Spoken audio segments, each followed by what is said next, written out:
अस्सलाम वालेकुम सर। वालेकुम सलाम। हाँ जी, क्या हाल है? ठीक है,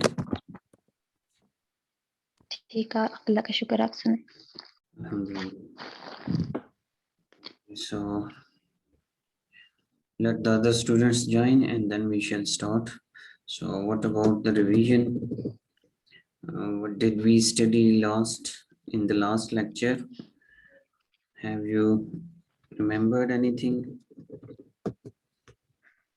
यस सर, हमने रिवाइज की थी सारी पॉइंट्स, 6 पॉइंट्स जो हमारे सिलेबस में। हाँ बिल्कुल, 6 पॉइंट्स जो सिलेबस में थी। कौन कौन सी? Poison tree, holy Thursday, divine image और chimney sweeper and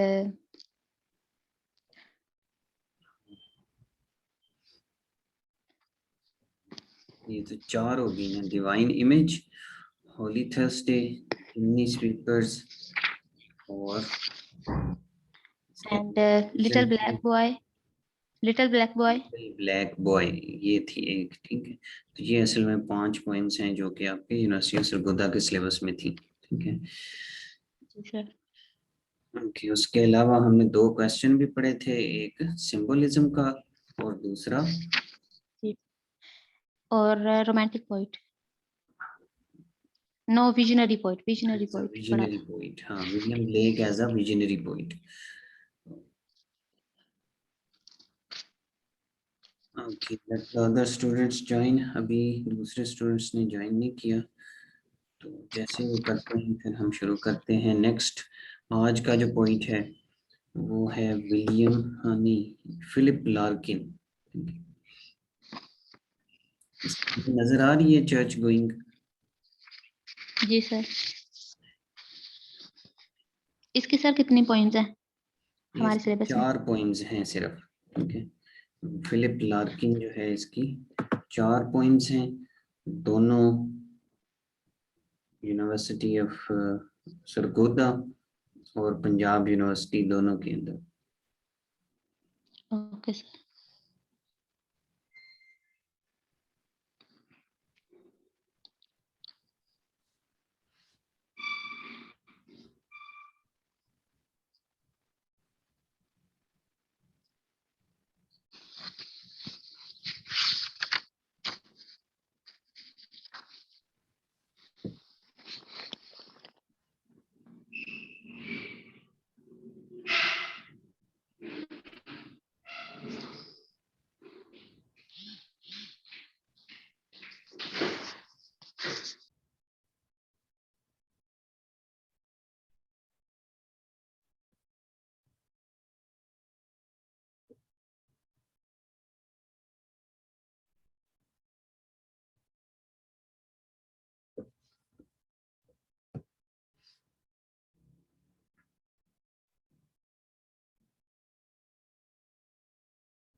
Okay ji, so let's begin. Today we are going to study the next poet, that is Philip Larkin. ठीक है, तो फिलिप लार्किन जो है ये मॉडर्न पोइट्री के अंदर आता है। ठीक है, मॉडर्न पोइट्री का हम एक शायर शुरू करने लगे हैं।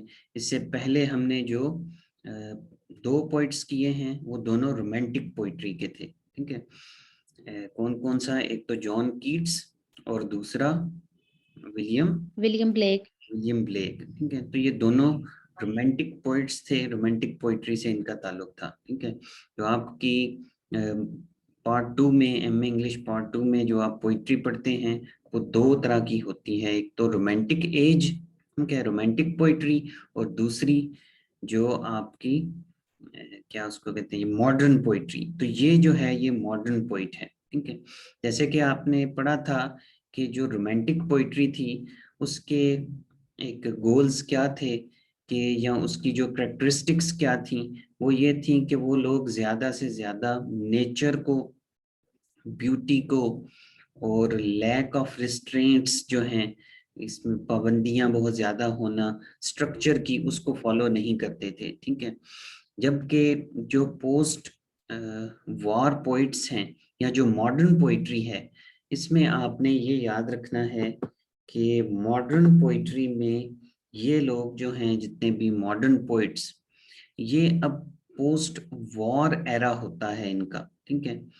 इसमें दो तीन चीजें होती हैं पोस्ट वॉर एरा के दौरान, यानी वर्ल्ड वॉर्स हुई थी, ठीक है, वर्ल्ड वॉर 1 और वर्ल्ड वॉर 2। तो ये तकरीबन जो है वो आफ्टर 19th सेंचुरी जो थी, ये सारी क्या थी, उसके बाद ये मॉडर्न एज शुरू हो जाती है, ठीक है, यानी 1900, 1900, और उसके बाद जो है ये जो जितनी भी है एज, उसको मॉडर्न एज कहते हैं। फिर कुछ आगे जाके डिविजन्स 1960 या उसके बाद पोस्ट मॉडर्न एज भी कहते हैं, ठीक है, पोस्ट वॉर एज भी इसको बोलते हैं, ठीक है। तो जो वॉर्स हुई थी, उन्होंने यूरोप के ऊपर बहुत ही गहरा असर जो है वो छोड़ा था, ठीक है, यानी लोगों का को हिला के रख दिया था। इतनी ज्यादा तबाही हुई थी दोनों वॉर्स के अंदर कि लोग जो है वो उनके बिलीव्स जो थे वो हिल के रह गए थे। लोगों ने ये सोचना शुरू कर दिया that if there is any God, where it is, why is he not saving us, why he is not saving the innocent people। तो वो कंफ्यूजन, फुल ऑफ कंफ्यूजन थे, ठीक है। उनके माइंड जो है, उनके बिलीव्स, ठीक है, वो भी सारे, उनकी पर्सनैलिटीज स्कैटर्ड हो गई थी कि अब करें क्या।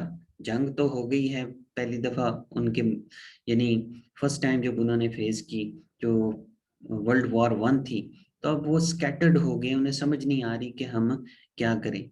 जैसे कि आप टी.एस. एलियट जो है वो आप पढ़ेंगे, ये यूनिवर्सिटी ऑफ सरगोदा वाले, तो उसमें भी वो यही बात करता है कि हॉलो मैन, कि वो खोखले लोग हैं, उनको पता ही नहीं चल रहा कि अब हम क्या करें, ठीक है।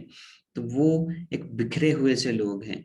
फिर उन्होंने उस चीज को देखते हुए साइकोलॉजी के ऊपर बहुत ज्यादा जोर दिया। बहुत सी मूवमेंट्स जो हैं वो उठना शुरू हो गई, जैसे कि सिंबलिज्म की, ठीक है, और इस तरह की कई ज्यादा मूवमेंट्स जो हैं, साइकोलॉजिकल मूवमेंट्स, वो जो है जिसका ज्यादातर असर माइंड के ऊपर था, क्योंकि वो माइंड जो था उनका साइकोलॉजिकली वो बहुत ज्यादा डिस्टर्ब हो गए ये लोग, जितने भी थे आफ्टर द वॉर। तो मॉडर्न एरा जो है उसमें हमें ये चीज अपने माइंड में रखनी है, ये ज्यादा जो उसकी करेक्टरिस्टिक्स होंगी वो ये होंगी कि वो जो scattered type of personalities, scattered beliefs, ठीक है, और एक स्केप्टिसिज्म जो है वो भी आप कह सकते हैं कि शक की हर एक चीज के बारे में, ठीक है। तो ये मॉडर्न पोइट्री। अब हम उसका पहला जो एक पोइट है वो हम शुरू करने लगे हैं, जो है फिलिप लार्किन, ठीक है। तो फिलिप लार्किन भी जो है वो भी इन्हीं शायरों में से है जो पोस्ट वॉर शायरी करता रहा, ठीक है। ये सेकंड वर्ल्ड वॉर जो थी उसके बाद की शायरी जो है उसको रिप्रेजेंट करता है, ठीक है। मूवमेंट पोइट भी इसको बोलते हैं फिलिप लार्किन को। तो आसान सी पोइम्स हैं इसकी, बहुत ही इजी इजी सी। तो let's begin from the first poem. ये दोनों सिलेबस में मौजूद है, यूनिवर्सिटी ऑफ सरगोदा और पंजाब यूनिवर्सिटी में 4 पोइम्स हैं और चारों की चारों सेम हैं, ठीक है, दोनों यूनिवर्सिटीज में। तो फर्स्ट पोइम है चर्च गोइंग। अब चर्च गोइंग के दो मतलब बनते हैं, चर्च जाना, ठीक है, एक तो ये कि चर्च जाना, दूसरा कि चर्च गोइंग, चर्चेस जो हैं ये खत्म हो रहे हैं, चर्चेस की वैल्यू जो है वो खत्म हो रही है, according to the poet, according to Philip Larkin, यह है कि चर्च जो है उनकी वैल्यू खत्म हो रही है। तो इसलिए ये टाइटल जो है ये एक पनिंग टाइटल है, PUNNING ऊपर लिखा हुआ पनिंग टाइटल, ये आपको नजर आ रहा होगा यहाँ पे, ओके।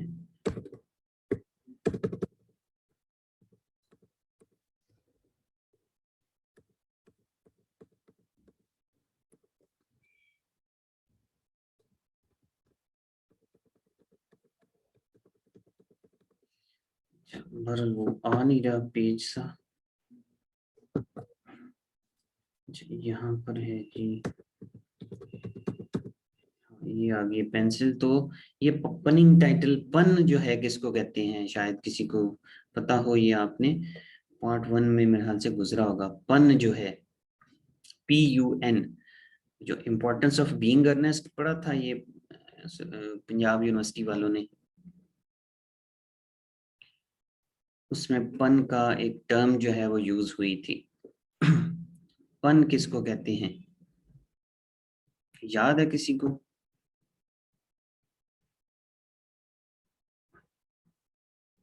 हाँ जी, पन उसको कहते हैं कि वर्ड सेम हो और उसके मीनिंग जो है वो दो हों। ठीक है, वर्ड सेम हो लेकिन वो दो मीनिंग दे रहा हो। जैसे कि वहां पर अर्नेस्ट, जो इम्पोर्टेंस ऑफ बीइंग अर्नेस्ट था, उसमें अर्नेस्ट एज अ नेम भी यूज हो रहा था और Earnest as being an honest person के तौर पे भी यूज हो रहा था। इसी तरह पन कि ऐसा word, word which represents to different meanings. ठीक है, तो उसको हम पन कहते हैं। लाइक कि ये जैसे चर्च गोइंग है, एक तो मीनिंग ये कि चर्च जाना, और दूसरा ये कि churches are going from this world, या value of churches going away, तो वो चर्चेज की वैल्यू खत्म हो रही है। तो ये इस तरीके से इसके दो मीनिंग बनते हैं। ठीक है, तो चर्च गोइंग। कंप्लीट टेक्स्ट देखें जिसमें वो कहता है कि once I am sure, once I am sure there is nothing going on. तो होता इसमें ये है, मैं थोड़ा सा आपको बता दूं कि एक जो स्पीकर ऑफ द पोइम है, ठीक है, ये मोनोलॉग ऊपर आपको लिखा हुआ नजर आ रहा है, मोनोलॉग। ठीक है, तो ये मोनोलॉग का मतलब ये होता है कि वो खुद से बात कर रहा है, खुद कलामी। ठीक है, तो ये एक खुद कलामी है। ये सारी पोइम जो है एक बेसिकली मोनोलॉग है, जिसमें वो खुद से बात कर रहा होता है। तो शायर जो है ये जाता है, या speaker of the poem church में जाता है, और वहां पर बड़े एहतराम से, पहले तो वो एक इरेवरेंस सी देखता है कि कोई भी यहाँ पर चीज मौजूद नहीं है, लेकिन फिर वो एहतरामन, ना तो उसने हैट पहनी होती है, फिर वो अपने साइकिल क्लिप्स ही उतारता है कि चले यही एहतराम है मेरा। ठीक है, फिर वो अंदर जाता है और कोई भी शख्स, कोई भी बंदा वहां पे मौजूद नहीं होता, जड़ी बूटियां वगैरह वो उगी हुई हैं। ठीक है, अंदर भी जो है वो बताता है कि किस किस्म की चीजें जो पड़ी हुई हैं और बिल्कुल फ्री हैं, वो कोई उसको यूज करने वाला नहीं है। ठीक है, फिर वो खुद ही सोचता है कि चर्चेज का मुस्तकबिल क्या होगा। ठीक है, कहता है कि मेरे ख्याल से तो शायद ये चर्चेज जो है वो सिर्फ उन लोगों के लिए इस्तेमाल हों जो कोई फंक्शन वगैरह करने के लिए आते हैं। ठीक है, या शायद ये चर्च जो है मजीद आगे जाकर कोई लोग यहाँ पर जो है वो भेड़ें वगैरह लेकर आए। ठीक है, चराने के लिए, इसकी घास फूस जो है वो खाने के लिए, जानवरों के लिए सिर्फ इस्तेमाल हो। उन्होंने कहता है शायद, तो लेकिन वो कहता है कि लेकिन फिर भी इसकी जो स्पिरिचुअल वैल्यू है, एंड पर जाकर वो कहता है कि वो खत्म नहीं होगी। वो कैसे? क्योंकि जो डेड लोग हैं वो तो यहीं पे रहते हैं। ठीक है, इसके इर्द गिर्द ही होते हैं। ठीक है, तो इस वजह से जो स्पिरिचुअल वैल्यू है वो चर्चेज की कभी भी खत्म नहीं होगी। ठीक है, तो ये इसका एक कॉन्टेक्स्ट सा है इस पोइम का। Let's begin from the text. Once I am sure there is nothing going on. एक दफा जब मुझे श्योर हो गया कि there is nothing going on, कि कुछ भी नहीं हो रहा, तो आई स्टेप इनसाइड, तो मैं चर्च के अंदर दाखिल हुआ। लेटिंग द डोर थर्ड शट, लेटिंग यानी दरवाजे को जोर से बंद किया, थर्ड का मीनिंग है शट बिहाइंड, तो थर्ड यानी जोर से, शट कर दिया, बंद कर दिया। अनदर चर्च, कहता है एक और चर्च, मैटिंग, इसमें कालीन बिछा हुआ है, सीट्स, नशिस्ते हैं, एंड स्टोन, और पत्थर नजर आ रहे हैं। ठीक है, यानी वो चीजें ही नजर आ रही हैं, बंदा कोई भी नजर नहीं आ रहा। एंड लिटिल बुक्स, और छोटी किताबें पड़ी हुई हैं। स्प्रॉलिंग, ठीक है, जो फैली हुई हैं। स्प्रॉलिंग ऑफ फ्लावर्स, फूल फैले हुए हैं। कट फॉर संडे, जो कि शायद काटे गए हैं संडे के दिन के लिए। ठीक है, ब्राउनिश नाउ, और वो भी अब ब्राउन हो चुके हैं। सम ब्रास, तो कोई इंस्ट्रूमेंट वगैरह मौसीकी के, एंड स्टफ, और उसकी बिलोंगिंग्स, कोई भी ऐसी चीजें पड़ी हुई हैं जो चर्च से रिलेटेड स्टफ है, तो वो कह रहा है कि वो ऐसा स्टफ पड़ा हुआ है। अब एट द होली एंड, उसके मुकद्दस किनारे पर, द स्मॉल नीट ऑर्गन, एक छोटा सा साफ आला, मौसीकी का आला, एंड अ टेंस, और एक टेंस, तनाव, मस्ती, और बोसीदा, अनइग्नोरेबल साइलेंस, ना इग्नोर ना करने वाली साइलेंस, जिसको हम इग्नोर नहीं कर सकते, खामोशी है वहां पर। ब्रूड, गॉड नोज, ठीक है, तो ब्रूड कहता है कि तनाव, परेशानी नहीं, इसका मतलब है जी बनाने वाला। Brewed God, brewed, brewed God knows how long, खुदा ही जानता है कितनी देर से ये खामोशी है। हेटलेस, कि ये जो अनइग्नोरेबल साइलेंस है ये कितनी देर से है। हैटलेस, यानी हैट के बगैर। I take off my cycle clips, मैंने अपनी साइकिल के क्लिप्स जो हैं वो उतारे। इन एन ऑकवर्ड रेवरेंस, एक अजीब किस्म की बदसलीका सी रेवरेंस, एहतराम से उन साइकिल के क्लिप्स को उतारा। आगे फिर वो कहते हैं कि मूव फॉरवर्ड, ठीक है, फिर मैं आगे बढ़ा। ठीक है, तो ये फर्स्ट स्टेंजा है ऊपर वाला। इसमें कोई चीज समझ ना आई हो तो पूछ लें। हाँ जी, फर्स्ट स्टेंजा की समझ आई है।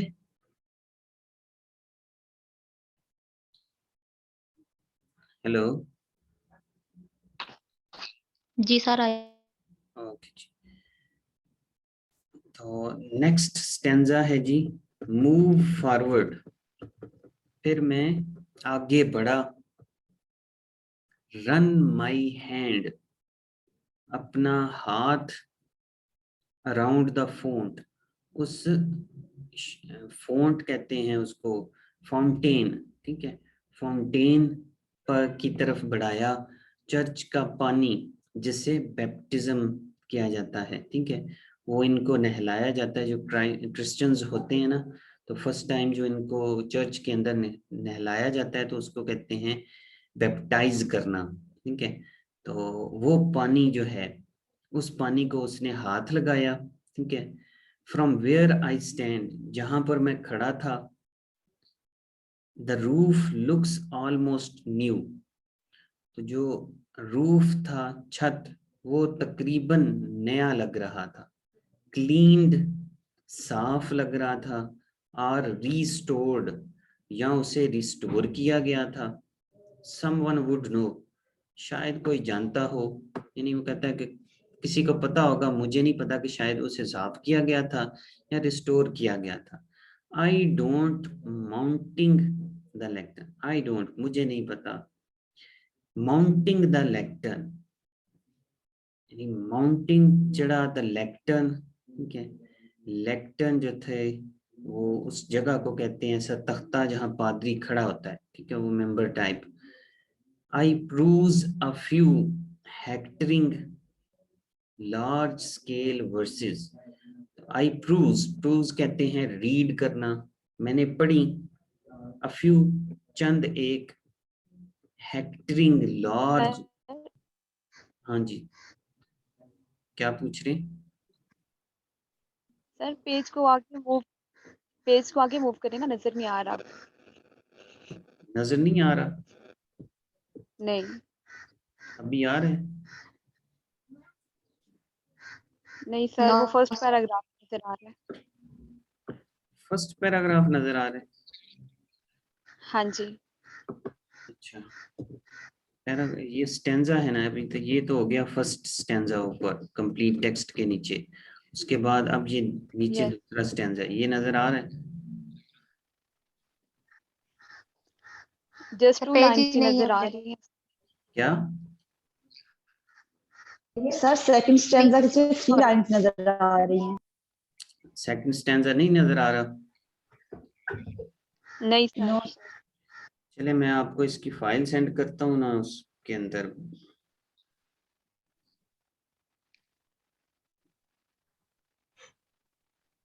वर्ड की फाइल आप ओपन कर लेंगे?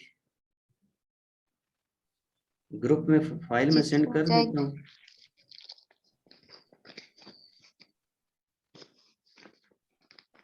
तो वहां से ओपन कर लें बेशक, ठीक है? ये तकरीबन हो जाती है थोड़ी देर तक ना। पर मुझे तो यहाँ पे स्क्रीन पे नजर आ रहा है, बाकियों को भी नहीं नजर आ रहा। सर स्क्रीन अभी शो ही नहीं हो रही हमें। अभी स्क्रीन नहीं शो हो रही? No sir. Sir screen show हो रही है, आप उसे स्क्रॉल डाउन करें ना तो वो हो जाएगा। अच्छा, अब मुझे स्क्रीन नहीं शो हो रही। नजर आ रहा है? No sir, no no sir, sir. वैसा ही है।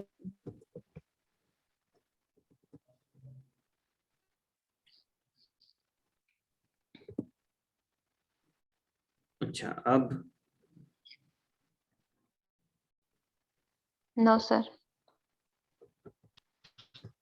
सर मुझे भी नजर नहीं आ रही। आपको भी नहीं नजर आ रही? चले पहले वैसे स्क्रीन शो हो रही थी, अब शो हो अब रही। शो नहीं हो रही। चले मैं दोबारा इसको ऑफ क्लोज करके दोबारा ओपन करता हूँ, नो सर। ठीक है? Okay sir.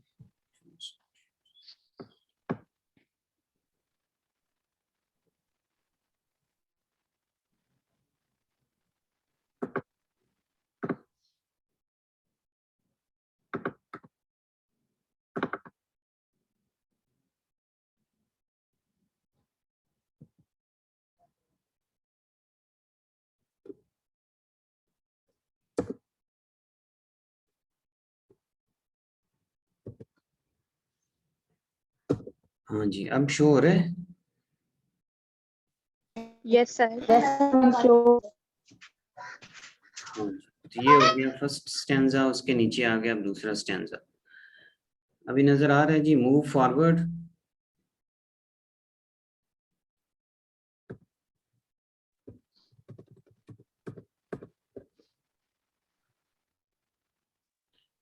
Participant can now see your screen. Okay जी, अब नजर आ रहा है सबको? यस जी सर। सर आ रहा है। Okay, so let's begin. कि वो कहता है कि मैंने रेफरेंस से माय साइकिल क्लिप्स जो थे वो उतारे, मूव फॉरवर्ड आगे बढ़ा, run my hand around the font, और अपना हाथ जो है वो उस फोंट के इर्द गिर्द, फाउंटेन जो होता है जहाँ पानी, उसके इर्द गिर्द लगाया। फ्रॉम वेयर आई स्टैंड, जहाँ पर मैं खड़ा था, the roof looks almost new, जो रूफ था वो तकरीबन नया लग रहा था, ठीक है? क्लीन्ड और रिस्टोर्ड, वो क्लीन था या उसको रिस्टोर किया गया था। Someone would know, I don't, कोई शायद ही कोई जानता हो, मुझे नहीं पता। माउंटिंग द लेक्टर्न, और फिर मैं चढ़ा। लेक्टर्न कहते हैं वो तख्ता जहाँ पर पादरी खड़ा होता है।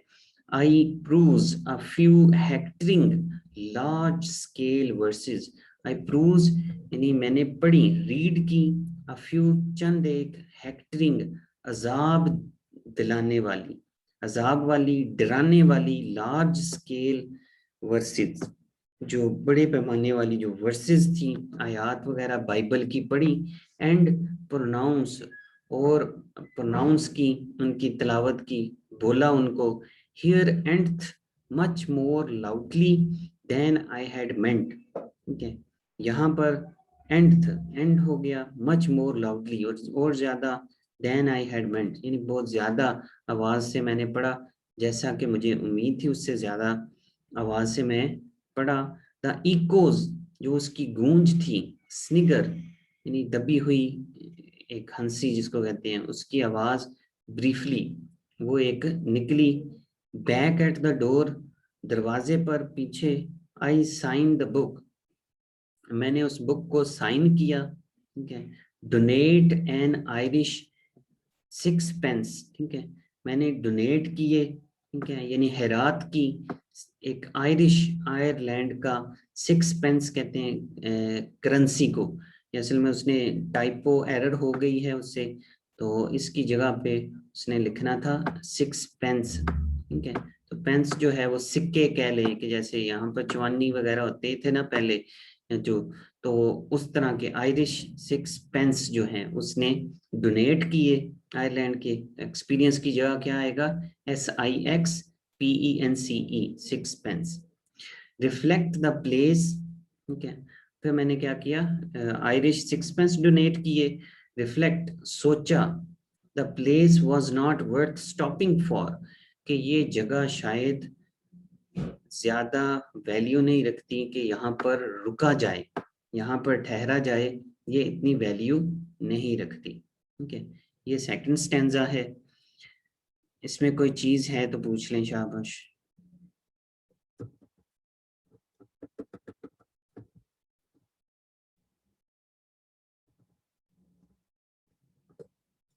Okay, let's move to the third stanza. Yet stop I did, हाँ फिर मैं रुका, in fact I often do, दरअसल मैं अक्सर ऐसा करता हूँ, and always and much at a loss like this, और हमेशा ऐसा ही मेरा एहतदाम होता है, लॉस लाइक दिस, बिल्कुल इसी तरह का एक नुकसान सा लॉस होता है मुझे, वंडरिंग हैरान होता हूँ, व्हाट टू लुक फॉर, कि क्या तलाश करूं, वंडरिंग हैरान होता हूँ, to be when churches fall completely out of use, कि जब चर्चेस जो हैं, चर्च मुकम्मल तौर पर आउट ऑफ यूज हो जाएंगे, इनमें कोई भी नहीं आया करेगा, what we shall turn them into, तो फिर हम इनको का क्या करेंगे, इनको किस चीज में बदलेंगे, if we shall keep a few cathedrals chronically on show, क्या हम चंद एक कैथेड्रल्स जो हैं, कैथेड्रल्स कहते हैं बड़े चर्च जो हैं, उनको क्रॉनिकली एक तारीखी रिकॉर्ड के तौर पर, हिस्ट्री के तौर पर हम इसे रखेंगे शो दिखाने के लिए, देयर पार्चमेंट, उनके जो पार्चमेंट्स हैं, पार्चमेंट कहते हैं जी वो खाल जिस पर कोई चीज लिखी जाती है, ठीक है, वो पुराने जमाने में जो लिखने वाली होती थी खाल, प्लेट, उसके अंदर जो पड़ी हुई प्लेटें वगैरह होती हैं, और पिक्स, पिक्स कहते हैं जिसमें रोटी रखी जाती है, ठीक है, इन लॉक्ड केसेस, क्या हम उन सब चीजों को एक किसी लॉक्ड केसेस में रखें, जैसे कोई म्यूजियम होता है उसके तौर पे क्या हम इसको यूज करेंगे, ठीक है, एंड लेट द रेस्ट, और जो बाकी रह जाएंगे rent free, to rain and sheep, उसको हम बारिश और शीप के लिए यानी कि चरने के लिए, जानवरों के लिए छोड़ देंगे, shall we avoid them as unlucky places, क्या हम इनको अवॉइड करना शुरू कर देंगे कि ये तो अनलकी प्लेसेस हैं, यहाँ पर नहीं जाना चाहिए, ये तो गोस्टली प्लेसेस हैं, भूत वगैरह के जगह हैं, यहाँ पर हमें नहीं जाना चाहिए, क्या हम इसके साथ ऐसा सलूक करेंगे चर्चेस के साथ, ये थर्ड स्टैंजा है।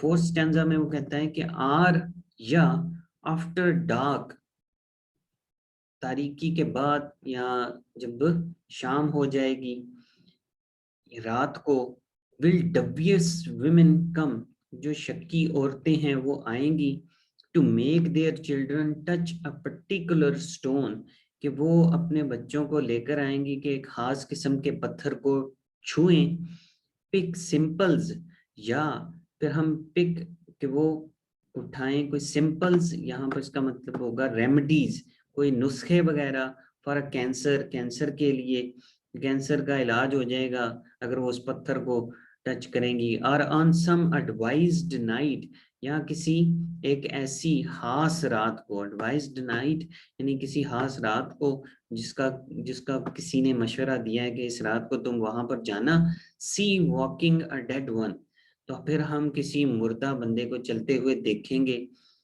क्या ये मकसद रह जाएगा सिर्फ इसका चर्च का? पावर ऑफ सम सॉर्ट और other will go on in games, in riddles, seemingly at random but superstition। तो पावर, कुछ किस्म की ताकत रह जाएगी, some sort, और there or other will go on in games, या कुछ गेम्स या कोई पहेलियां रिडल्स रह जाएंगी यहाँ पर सिर्फ, seemingly at random, जो कि बेतरतीब से अंदाज में होंगी, but superstition, लेकिन ये तोहमात जो हैं like belief must die, इनको तो खत्म हो जाना चाहिए। इस तरह की जो तोहमात हैं इनको तो खत्म होना चाहिए। And what remains when this belief has gone, और अगर ये डिसबिलीफ, ये तोहमात के इस स्टोन को छूने से ये बीमारियां ठीक हो जाएंगी, या इस तरह की रिडल्स या पहेलियां जो बनी होती हैं, अगर ये भी खत्म हो गए, grass, weedy, pavement, brambles, buttress, sky, तो फिर क्या रह जाएगा? घास, वीडी पेवमेंट्स यानी जड़ी बूटियां वगैरह, ब्रैम्बल्स भी जामन की झाड़ी, बटरस भी खास किस्म के पौधे शोधे, और स्काई, क्या ये सब रह जाएगा? बटरस, हाँ बटरस कहते हैं जो वॉल होती है चर्च को सपोर्ट करने वाली वॉल, ठीक है, उसको बटरस कहते हैं, वो दीवारें रह जाएंगी सिर्फ उसकी। अ शेप, एक ऐसी शेप रह जाएगी, लेस रिकॉग्नाइजेबल, जो कि कम रिकॉग्नाइजेबल होगी, जिसको पहचानना मुश्किल हो जाएगा, ठीक है, एक ऐसी शेप जिसको पहचानना मुश्किल हो जाएगा। ईच वीक, हर हफ्ते, अ पर्पस, एक मकसद, मोर ऑब्सक्योर, कि जो कि ज्यादा ऑब्सक्योर होता जाएगा, डिम होता जाएगा, ये मकसद ही इसका खत्म होता जाएगा। आई वंडर, मुझे हैरानगी है, who will be the last, कि कौन होगा, आखिरी बंदा कौन होगा, द वेरी लास्ट, सबसे आखिरी बंदा, टू सीक, जो कि तलाश करेगा, दिस प्लेस, इस जगह को, फॉर व्हाट इट वाज, कि ये किसके लिए था, वन ऑफ द क्रू, और हुजूम में से एक, दैट टैप एंड जॉट, जो कि कोई मामूली शख्स, एंड नो, और जो जानता होगा, व्हाट रूड लॉफ्ट्स वर, ठीक है, कि क्या था इसका पर्पस, व्हाट रूड लॉफ्ट्स, यानी बहुत ही कम बंदों में से कोई, शायद पूरे लोगों के हजूम में से कोई मामूली सी तादाद होगी जो ये जानती होगी कि चर्च का पर्पस क्या था, ठीक है। सम रून बाइबर, तो शायद कुछ शराबी, रेंडी भी कहते हैं लस्टी, अयाश लोग, एंटीक, या कोई जो पुरानी चीजों को पसंद करने वाले लोग हैं, और क्रिसमस एडिक्ट, या जो क्रिसमस के एडिक्ट लोग हैं, क्रिसमस को आते हैं देखने के लिए, तकरीबात को देखने के लिए, काउंटिंग ऑन अ विफ, और उसकी जो एक इंसेंस है, क्रिसमस की एक इंसेंस है, उसी को, खुशियों को देखने के लिए, ऑफ ग्राउंड एंड बैंड्स, ठीक है, जो वो हल्ला गुल्ला करते हैं, ग्राउंड बैंड्स वगैरह, ऑर्गन पाइप्स वगैरह, एंड मिर, और खुशबू वगैरह, ठीक है, या और खुशियां वगैरह जो मनाते हैं वो सारे लोग, जो जितनी भी तकरीबात होती हैं क्रिसमस की, जो क्रिसमस के एडिक्ट लोग हैं, या सिर्फ वही आया करेंगे, और will he be my representative, ठीक है, या वो भी कोई मेरे ही रिप्रेजेंटेड होगा, यानी मेरे जैसा ही कोई लोग होंगे जो वहां पर आएंगे, वो इसको विजिट किया करेंगे, जैसे कि मैं आया हूँ for the sake of wondering, इसको देखने के लिए कि इसका बनेगा क्या, शायद मेरे जैसे ही लोग रह जाएं चंद जो इसको देखने के लिए आएंगे। नेक्स्ट स्टैंजा है जी, फिर वो कहता है कि बोर्ड, वो लोग जो कि बोर हो चुके होंगे, अनइनफॉर्म्ड, ठीक है, अनइनफॉर्म्ड होंगे, नोइंग द गोस्टली सिल्ट, इस गोस्टली, गोस्ट जो है उसको कहते हैं भूत को, की मिट्टी को देखने के लिए, डिस्पर्ट, जो कि बिखरी हुई है, ये tending to this cross of ground, लेकिन फिर भी इसकी देखभाल करने के लिए, इस क्रॉस ऑफ ग्राउंड कहते हैं, यानी इस चर्च को, वो चर्च के अंदर जाएं तो एक क्रॉस सा बना होता है, तो क्रॉस ऑफ ग्राउंड को देखभाल के लिए थ्रू सबर्ब स्क्रब, इन झाड़ियों के through, because it held unspoiled, क्योंकि ये बिना खराब हुए पड़ी होंगी, so long and equally, what sense is found only in separation, marriage and birth, okay, and death and thoughts of these, okay. तो कहता है कि इतना ज्यादा देर तक ये इसी तरह पड़ी हुई रहेंगी, what sense is found only in separation, कि शायद जब वो उसी वक्त ही इसकी खामोशी दूर हो, जब कोई मैरिज होगी तो फिर ही लोग यहाँ पर आएंगे, बर्थ होगी, ठीक है, तब आएंगे, डेथ होगी, या एंड थॉट्स ऑफ दीज, और इस किस्म के थॉट्स होंगे तो फिर ही यहाँ पर कोई लोग आएंगे, for which was built this special shell, लेकिन ये किसके लिए बिल्ड किया गया था, ये स्पेशल शेल जो था असल में, फॉर दू आई हैव नो आइडिया, अगरचे मुझे कोई आइडिया नहीं, व्हाट दिस अकाउंटेड, ये किस किस्म का अकाउंटेड फ्रॉस्टी बान इन वर्थ, कि ये एक किस्म का बान यानी गल्ला सा रह गया है, एक धुंधला सा, इसकी वैल्यू अब क्या रह गई है, ठीक है। It pleases me to stand in silence here, तो मुझे यहाँ खड़े होकर खुशी मिलती है, a serious house on serious earth it is, ये एक संजीदा घर है एक संजीदा दुनिया पर, संजीदा जमीन पर, इन हुज ब्लेंड एयर, जिसकी मिक्स्ड एयर में ऑल आवर कंपल्शंस मीट, हमारी तमाम मजबूरियां हमें मिलाती हैं, जिसमें हम मजबूर होके ही मिलते हैं, are recognised and robbed as destinies, या फिर हम खुद को पहचानते हैं और रॉब्ड मलबूस हैं एज डेस्टिनीज की सूरत में, ठीक है, यानी फिर हमें मजबूरियां यहाँ पर मिलाती हैं, यानी मजबूर होके किसी की डेथ पे आ जाना, या वेडिंग पर चले जाना, ठीक है, या बर्थ पे आ जाना, ठीक है, तो या फिर हमें एक रॉब्ड एज डेस्टिनीज, हमें अपने मुकद्दर ही यहाँ पर लेकर आएंगे, यानी जब हमारी डेथ होगी तो फिर तो आना ही पड़ेगा, ठीक है, तो and that much never can be obsolete, और लेकिन ये चीज जो है दैट मच, ये वाली चीज नेवर कैन बी ऑब्सोलीट, ये कभी खत्म नहीं हो सकती, ऑब्सोलीट पुरानी नहीं हो सकती, ये तो कभी भी नहीं खत्म हो सकती, क्योंकि पैदा तो होते हैं लोग, हमेशा होंगे, और मरते भी हैं और हमेशा मरते रहेंगे।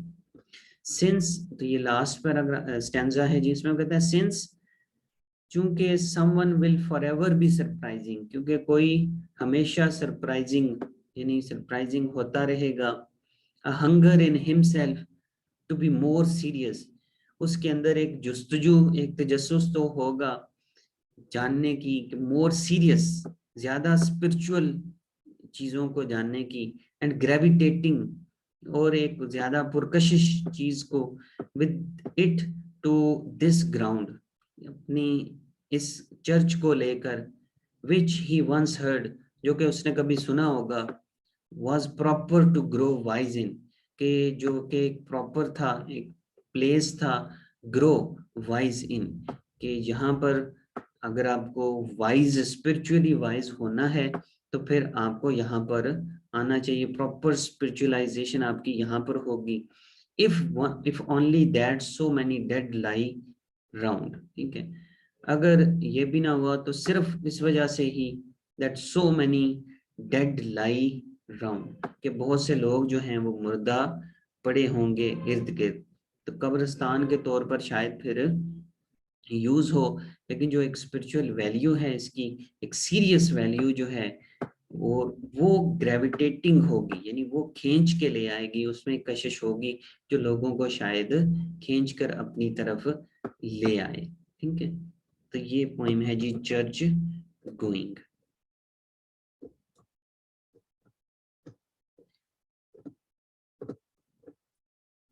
दो फर्स्ट से स्टैंजाज, फिर 3, 4, 5 और 6, 7 स्टैंजा हैं इसके, ठीक है।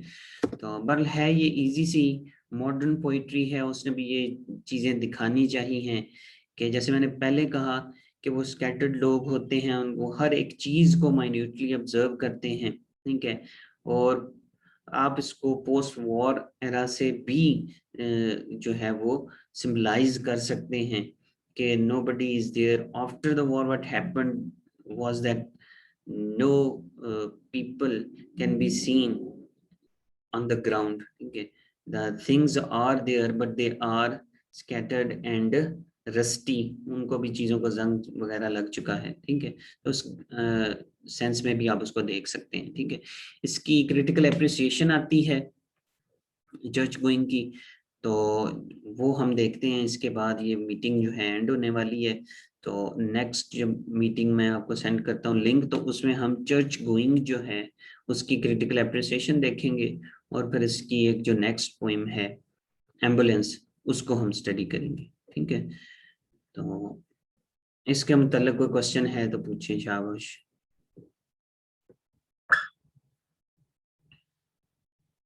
समझ आ गई है चर्च गोइंग की?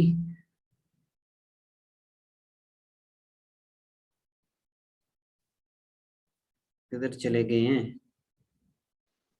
जी सर, आ गया समझ। हाँ जी, तो इजी सी ही पोइम है कि वो कैसे अंदर दाखिल होता है। उसकी ये याद रखना है, मोनोलॉग है। ठीक है, टाइटल इसका पनिंग टाइटल है। पन का भी मैंने आपको बता दिया कि दो जो मीनिंग्स हों जिसके, ठीक है, उसको हम पन कहते हैं। तो वो कैसे अंदर दाखिल होता है, कौन कौन सी चीजें देखता है। ठीक है, तो यही फिर वो क्या सोचता है, क्या वंडर करता है इन चीजों के बारे में, यही सारा है। ठीक है, तो फिर मैं आपको नेक्स्ट मीटिंग का भी लिंक सेंड करता हूँ ये जब खत्म हो जाती है। ठीक है, ओके जी, नेक्स्ट आपको लिंक